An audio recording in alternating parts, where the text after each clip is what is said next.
Hi, good evening. Welcome along to the Transfer Show. Dharmesh Sheth and James Savundra are here to take us through the day's top stories, and there are loads of them.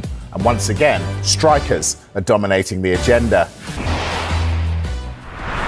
So much to get into. Let's start with Benjamin Sesko. Dharmesh, what do we know? Yeah, I mean, this one looks like it's developing now.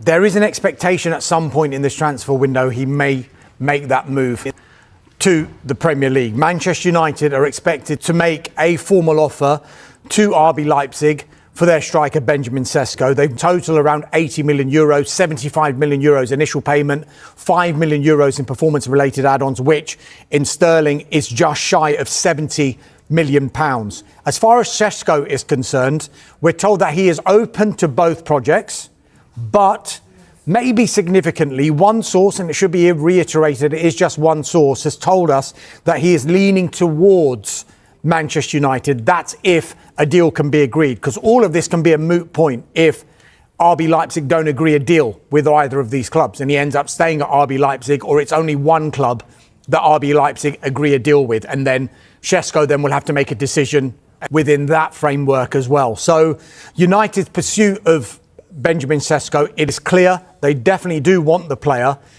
I just get the impression that if he was to come, would there be question marks over United's current number 9 in Rasmus Højlund? Well, there are question marks already, aren't there?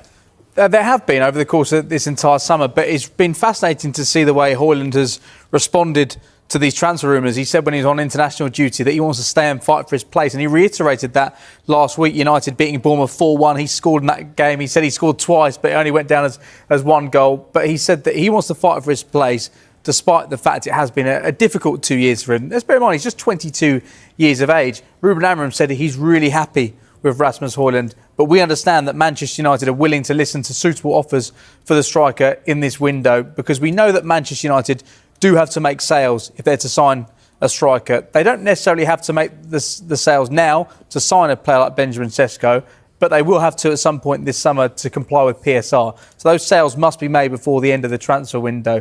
And if United sign Benjamin Sesko, you can understand why there will be issues for Rasmus Højlund, because United aren't in Europe next season. There's going to be far less game time for Manchester United to field players. And there is potentially some similarities if United do look to sign Sesko in this transfer window compared to what they did 2 years ago with Rasmus Højlund. You'd argue that Benjamin Sesko is maybe slightly further ahead in his development, having played it in the Champions League. He scored 13 goals last season. And this graphic here compares the two players in the season before they joined Manchester United. If this is the case with Benjamin Sesko, you can see United spent £72 million on a very young player who scored just 9 goals in Serie A for Atlanta the season before he joined Manchester United. Sadly for Rasmus Højlund, last season he scored 4 Premier League goals in 32 appearances. He's been dealt a very tough hand. Circumstances haven't been kind for him.